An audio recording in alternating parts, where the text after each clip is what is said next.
They never yell. They never throw things. They never explode in the way you'd expect. But inside, they are burning. The avoidance rage is not loud. It's silent, hidden, a storm behind their eyes. And if you've ever been close to one, you felt it, even if they never said a word.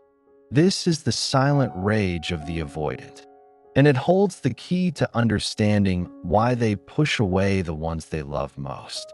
The rage they can't admit. As children, avoidants lived in a world that told them, your feelings are too much. Your needs are inconvenient. Your anger will only make things worse. So what did they learn? Hide it. Bury it. Pretend it isn't there. But here's the truth. Rage doesn't disappear when you ignore it. It waits. It coils itself in the body. It sits beneath the surface, pressing against the heart, the gut, the chest. Every time they were told to stop crying, that rage grew. Every time they reached for comfort and were pushed away, that rage grew. Every time they were punished for speaking up, that rage grew. But they couldn't show it. They couldn't let it out. Because anger was dangerous. Anger could get them hurt. Anger could get them abandoned. So they silenced it.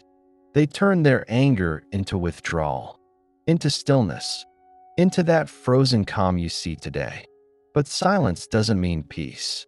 It means pressure, a pressure building inside for years. And by the time they're adults, that pressure has become part of who they are. They don't even notice it anymore because they've carried it for so long. But you feel it the moment you get too close, the moment you ask for too much, the moment you lean in with love. Suddenly, they pull back, they withdraw, they shut down, and you're left wondering, what did I do wrong? The answer? Nothing. You didn't cause their withdrawal. You triggered their rage. Not rage at you, but rage at the past. See, avoidants are carrying anger they never got to express. Anger at a childhood that demanded silence. Anger at parents who ignored, dismissed, or rejected them. Anger at themselves for still needing what they were told they shouldn't need. But because it's not safe to direct that rage where it belongs, it finds a safer target. You, the one trying to love them. This is the cruel paradox of avoidance. The closer you get, the more you remind them of what they couldn't have.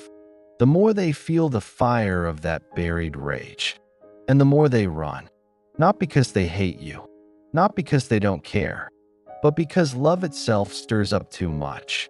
Think about it. When you ask for closeness, you're not just asking for time or affection. You're awakening the part of them that once begged for connection and was denied. When you say, I need you, you're echoing the child who once said, don't leave me, and wasn't heard. When you offer love, you're offering what they always wanted, but what always came with pain. So their nervous system responds with defense, walls, distance. But beneath that defense, rage. Silent rage that says, how dare you make me feel this again? How dare you remind me of what I couldn't have? How dare you wake up the part of me I've worked so hard to bury? This rage is not evil. It's not cruelty. It's protection, a shield built in childhood to survive. But as adults, that shield destroys intimacy. Because the rage doesn't stay buried forever. It leaks out. In silence, in withdrawal, in emotional absence. It shows up as the text they don't reply to, the sudden coldness in their voice, the way they look right through you when you're most vulnerable. They won't scream, they won't fight, but their silence cuts deeper than words ever could. And here's the heartbreaking truth. They don't even realize they're doing it. If you ask an avoidant, are you angry? They'll often say no, because they've trained themselves not to feel it, to stay calm, to stay distant. But their body knows, their nervous system knows, and the people closest to them feel it, even if it's never named. That's the silent rage of the avoidant. Not explosive, not obvious, but heavy, permeating every moment of closeness. For them, love isn't safe, because love awakens rage, and rage awakens shame. Shame for needing, shame for feeling, shame for still carrying wounds that should have healed long ago. So they keep it hidden, tucked away in silence. But silence doesn't heal. Silence only isolates. And this is why so many avoidants feel trapped in relationships, not by the partner, but by the storm inside themselves. The closer you get, the more they feel the old fire. The more you love, the more they want to run. Because behind their distance, behind their calm exterior, is a rage that was never allowed to breathe. And until they face it, until they name it, until they realize that their anger is not a threat, but a truth, they'll keep running from the very thing they need most. How silent rage shows up in love. You don't see it at first. When you meet an avoidant, they seem calm, collected, even grounded. They're not dramatic. They don't pick fights. They don't create chaos. In fact, that's what draws you in. They feel safe, mature, unbothered. But the longer you stay, the more you notice the cracks. Their calm isn't peace. It's distance. It's control. It's a silence that feels heavy. And in that silence, there's rage. Here's the thing. Avoidants don't often explode outward. They implode inward. Their rage doesn't look like yelling. It looks like withdrawal. It looks like not answering your text for days, going cold the moment you share something vulnerable, shutting down in the middle of an argument without explanation. To them, that feels safe. To you, it feels like abandonment. And that's exactly how silent rage plays out in love. When their partner says, "I miss you. I want more of you," they don't hear love. They hear pressure. They hear danger. They hear, "Here comes the pain again."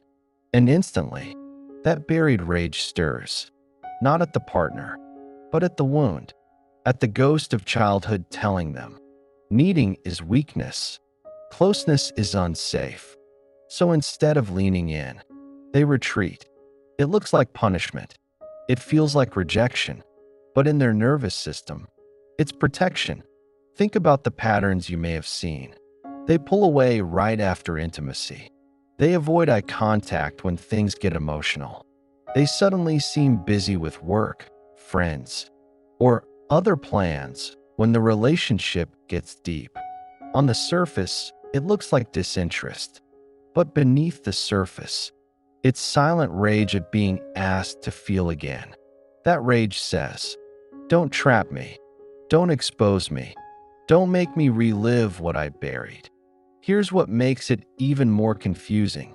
Avoidants often love deeply, but they don't know how to hold love and rage at the same time. So instead of expressing it, they split it. They show love in small, controlled ways. Practical acts, physical presence, moments of softness when they feel safe. But when the emotional ask comes, their body shuts down, because love isn't just tenderness to them. It's a trigger. It's a spark that awakens the fire they've suppressed. And so the cycle begins.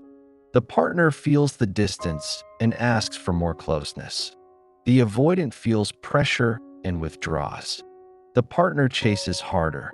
The avoidant retreats further. But underneath it all, it's not disinterest. It's not lack of love. It's rage that was never allowed to breathe. You can feel it in their silence. When you say, "I love you," and they look away. When you ask, "Are you okay?" and they say, "I'm fine," with cold eyes. When you pour your heart out, and they sit there, still as stone. That stillness isn't peace. It's rage frozen in place. Not rage at you, but rage at the helplessness they felt as children. Rage at the intimacy they craved and were denied. Rage at the vulnerability they swore they'd never show again. It leaks out in subtle ways. The sharp tone in their voice when you ask for reassurance. The sigh when you bring up feelings again. The sarcasm that cuts just enough to make you second-guess yourself. These aren't random. They're echoes of the silent rage inside. And here's the tragic part. Avoidants often don't know they're angry. They've lived so long detached from their emotions that their anger disguises itself as disinterest, as indifference, as coldness. But it's there, and it shows up in every relationship they touch. For the partner, this can be devastating because love feels like walking on eggshells, like trying not to ask for too much, like shrinking yourself so you don't trigger their silence. You start questioning yourself. Am I needy? Am I too much? Am I the problem? But you're not. You're simply standing in front of someone who carries silent rage and doesn't know what to do with it. What makes it harder is this. Avoidants often feel shame after withdrawing. They don't want to hurt you. They don't want to push you away. But they don't know how to do it differently. So they retreat into silence and hate themselves for it afterward. The rage they can't show others. They turn inward. Self-criticism, self-doubt, a quiet voice that says, "You'll ruin everything if you let them in." And that only deepens the cycle. This is why relationships with avoidance often feel confusing, because the love is real, but so is the rage, and the rage wins until they face it. So the next time you feel an avoidant go quiet on you, remember, it's not about you being too much. It's about them carrying too much. A silent storm they've never been taught how to release. And until they do, love will always feel like a trap, not because of you, but because of the past they can't outrun. The cost of carrying silent rage. Silent rage doesn't disappear. It hides. It burrows. It waits. The avoidant thinks silence is control, but silence has a price. And the longer they carry it, the heavier it becomes. The body keeps the rage. When anger is swallowed, it doesn't vanish. It moves into the body. Tight jaws, clenched fists, knots in the stomach that never go away, migraines, sleepless nights, a chest that feels too heavy, like something is always pressing down. The avoidant doesn't say, "I'm angry." They say, "I'm tired. I'm stressed. I just need space." But underneath, their body is screaming with everything they won't voice. The mind turns cold. Silent rage changes the way they think. It makes them suspicious, untrusting, always scanning for signs that someone wants too much from them. They misinterpret kindness as pressure, generosity as manipulation, love as a trap. Their rage whispers, "Don't fall for it. Don't get fooled. They'll take from you." So they build walls. Walls so tall, even they forget what's on the other side. Relationships pay the price. Love becomes a battlefield, not loud, but silent. Conversations that should bring closeness turn into stalemates. One partner reaching, the avoidant retreating. Over time, the partner feels lonely, even while lying right beside them, because the silent rage creates distance. A distance that feels like rejection, a distance that feels like punishment. And eventually, it breaks bonds, not because there wasn't love, but because love couldn't survive the silence. Work becomes the escape. For many avoidants, success is their shield. Work becomes their sanctuary, because at work, emotions aren't required. Performance is enough. Productivity earns safety. So they pour themselves into their careers, building, achieving, climbing. On the outside, they look unstoppable, respected, admired. But on the inside, that silent rage is the fuel, driving them to prove they'll never be powerless again. And yet, no amount of success can silence the storm within. Friendships fade. Silent rage doesn't just touch romance. It touches friendships too. They avoid deep talks. They keep things light, surface level. They're the friend who disappears when life gets heavy. Not because they don't care, but because silent rage has taught them. Don't get pulled into feelings. It's too dangerous. Stay detached. And so, their circle shrinks. They become harder to reach, harder to know, until one day, they realize they're surrounded by people, yet still feel completely alone. The inner war. The cruelest cost of silent rage isn't what happens outside. It's what happens inside.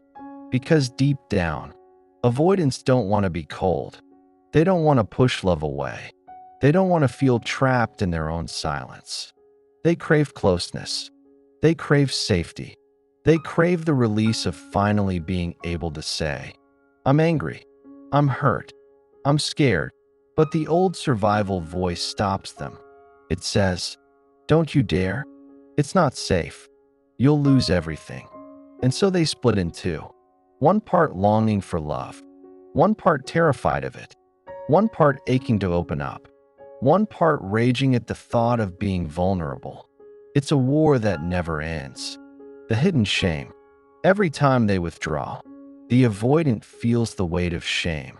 They tell themselves, I'm broken. No one can love me like this. I'll only hurt people if I let them close. Shame becomes the shadow of their rage, clinging to every silent moment.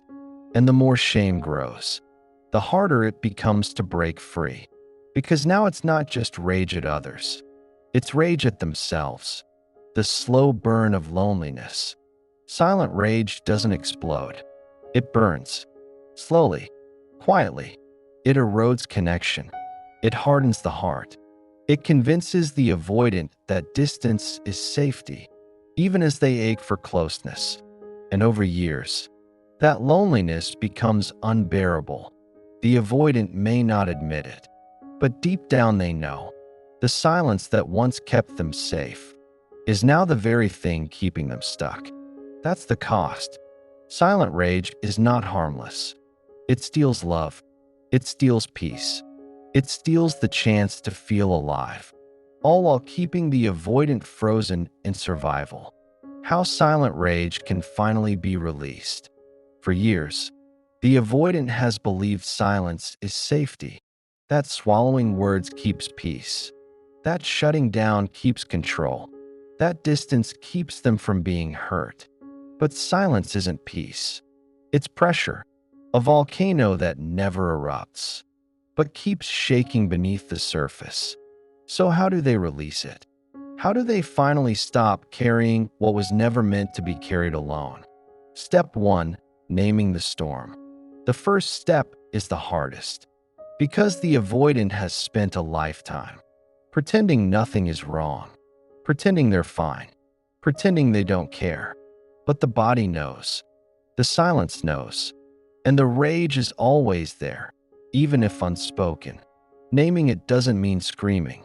It doesn't mean blaming. It doesn't mean losing control. I am angry. I feel hurt.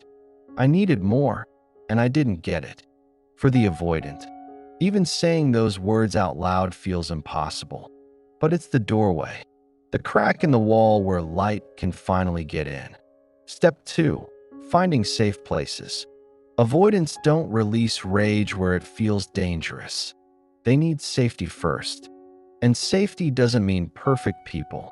It means spaces where their feelings won't be punished, where their words won't be used against them. Sometimes that safe place is therapy. Sometimes it's a journal. Sometimes it's one person who proves, again and again, I can handle you. I won't run. Your feelings don't scare me. That safety is the container, the place where the storm can finally move. Step 3. Learning anger isn't the enemy. To the avoidant, anger feels like a threat, something that will explode, or destroy, or drive people away. But anger isn't evil. It's information. It's a signal. It's the body's way of saying, something matters. Something feels wrong. Something needs to change. When the avoidant sees anger not as danger, but as truth, they stop fearing it. They start listening to it. And slowly, they realize it can guide them instead of control them. Step 4. Releasing in safe ways. Silent rage doesn't just need words. It needs movement. Because all those years of clenched fists, tight jaws, frozen bodies, have trapped anger in their nervous system. Releasing it means letting the body speak. It might look like punching a pillow, running until your chest burns, screaming into water, shaking out every muscle until you collapse. Not to harm, not to destroy, but to let the storm out of the cage. Because anger that moves doesn't rot, it transforms. Step 5. Rewriting the story. Every avoidant carries an old story. It goes something like this. If I express feelings, I'll be punished. If I show anger, I'll be abandoned. If I let people in, I'll lose myself. But healing means rewriting that story. It means discovering. Anger doesn't have to push people away. It can bring honesty. It can build trust. It can deepen love. When they risk showing a sliver of their truth, and the person across from them doesn't leave, something shifts. A new story begins. One where closeness doesn't equal danger. One where feelings don't equal rejection. One where rage doesn't equal loss. Step 6. Practicing expression in small doses. For the avoidant, release doesn't happen in one explosion. It happens in small drops. One honest sentence. One unfiltered thought. One vulnerable moment. Instead of disappearing after a fight, they might say, I need time, but I don't want to lose connection. Instead of swallowing disappointment, they might whisper, that hurt. Instead of pretending they're fine, they might finally admit, I'm not okay right now. Each time they practice, the silence cracks, the rage loosens its grip, and expression becomes less terrifying. Step 7. Allowing others to stay. Perhaps the hardest release of all is letting someone stay close when they show their rage, because their greatest fear is that honesty equals abandonment. But the truth is, the right people don't run.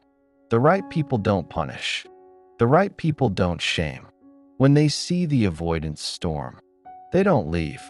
They listen. They stay. And in that staying, the avoidant learns. My rage doesn't make me unlovable. It makes me human. The freedom on the other side. Releasing silent rage doesn't mean never getting angry. It means no longer being ruled by silence. It means the body feels lighter, the mind clearer, the heart more open.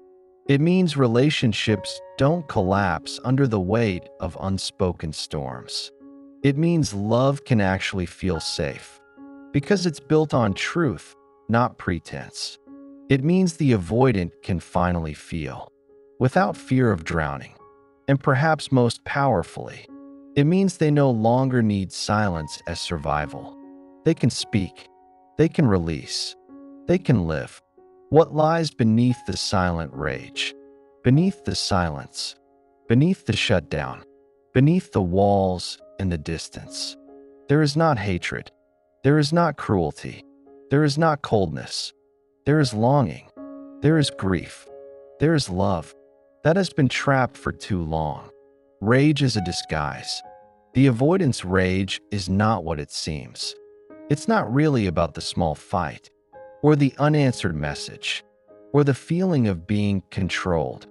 It's about something older, something buried, something raw. It's about the child who cried, and no one came. The child who needed, and was told they were too much. The child who wanted to be seen, and instead learned to disappear. The rage is a disguise, a mask for pain too heavy to carry, a cover for needs they swore they'd never have again. The longing beneath. If you peel back the rage, what you find is not rejection. It's yearning. Yearning for closeness, for safety, for a love that feels steady, gentle, real. But when love gets too close, the fear rushes in. If I let you see me, you'll leave. If I let you hold me, you'll drop me. If I let you love me, I'll lose myself. So they rage silently, not because they don't want love, but because they want it too much and don't trust it will last. Grief beneath the silence. Avoidants carry oceans of grief, but grief is dangerous because it means admitting something was missing. It means admitting they were hurt. It means admitting they needed. And for them, needing feels shameful. So instead of crying, they close. Instead of grieving, they grit their teeth. Instead of mourning what they lost, they pretend it never mattered. But the body remembers. The silence remembers. The rage remembers. And beneath every shut door, beneath every pulled back hand, there is grief waiting to be released. Love beneath the rage. Here's the part almost no one sees. Beneath the rage, there is love, because if they didn't care, they wouldn't feel so much. But the body remembers. The silence remembers. The rage remembers. And beneath every shut door, beneath every pulled back hand, there is grief waiting to be released. Love beneath the rage. Here's the part almost no one sees. Beneath the rage, there is love, because if they didn't care, they wouldn't feel so much. If they didn't long, they wouldn't resist closeness so fiercely. If they didn't want to be loved, they wouldn't feel so trapped when it arrives. The rage isn't against love. It's against the fear of losing it. It's against the terror of depending. It's against the wound that whispers, "You don't deserve this." So beneath the silent rage, there is a heart desperate to be seen, a heart desperate to be held, a heart that wants love, but doesn't yet believe it's possible. What healing looks like. Healing doesn't mean the rage vanishes overnight. It means learning to see it differently, to ask, what is this rage protecting? What pain lies underneath? What longing is hiding here? It means grieving the old wounds. It means daring to need again. It means letting someone stay, even when every instinct screams. Push them away. Healing means learning silence is not safety. Walls are not love. Distance is not peace. It means discovering. Love can feel safe. Closeness can bring freedom. Expression can bring connection. And little by little, the rage softens. The silence lifts. The heart opens. For those who love an avoidant, if you love someone avoidant, you've probably felt the sting of their silence, the chill of their withdrawal, the confusion of their distance. But remember, it's not you they're raging against. It's the past. It's not that they don't feel. It's that they feel too much. It's not that they don't want love. It's that they fear it. So your presence matters. Your steadiness matters. Your patience matters. You can't heal them, but you can stand beside them as they learn to heal themselves. And sometimes, that quiet staying power is what teaches them love can be safe after all. For the avoidant listening now, if you hear yourself in these words, this is not an attack. This is an invitation. An invitation to look beneath the silence, to question the walls, to trust that your rage is not your enemy. It's a messenger. It's a protector. It's a reminder of everything you've survived. But it doesn't have to rule you forever. You don't have to keep swallowing storms. You don't have to keep carrying rage in silence. There is another way, one where you can speak, one where you can release, one where you can be held and not abandoned. You are not too much. You are not unlovable. You are not broken. You are human. And beneath the rage, there is a heart that deserves to be free. The silent rage of the avoidant isn't emptiness. It's the echo of old wounds. It's the armor built in childhood. It's the longing that never died. And when silence finally gives way to truth, when rage is released into words movement, and tears. What remains isn't destruction. It's connection. It's honesty. It's love that finally feels safe enough to stay. If these words spoke to you, if you've seen yourself or someone you love in this silence, remember, healing is possible. And if you're on this journey, you don't have to do it alone. Stay with this community. Share your thoughts below, not just for yourself, but for the others who need to know they're not the only ones carrying this weight. Because the moment you put words to your silence, you are no longer alone. And sometimes, that's where healing begins.